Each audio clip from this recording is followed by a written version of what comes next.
Yra 3 tipai žmonių, kurie į savo gyvenimą pritraukia skirtingais būdais, būtent pinigus ir galimybės. Pirmiausia, tai būtų 5, kurie gimė 5, 14 ir 23 dienomis.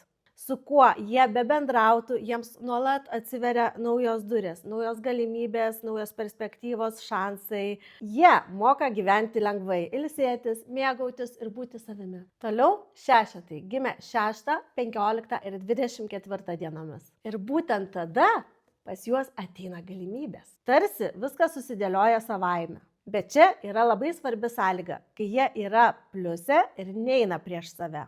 Ir 3, 8, gimė 8, 17 ir 26 dienomis. Jie turi labai stiprią uoslę pinigams. Jaučia, kur reikia eiti, kur reikia investuoti ir kur yra potencialas. Dažnai pinigus jie uždirba be didelių pastangų ir netgi šono gali atrodyti, kad jiem viskas eina tiesiog kaip per sviestą.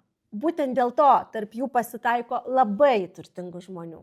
Kiekvienas iš šių tipų turi savo būdą pritraukti pinigus. Svarbiausia – likti pliuse ir jokiais būdais neišsibalansuoti.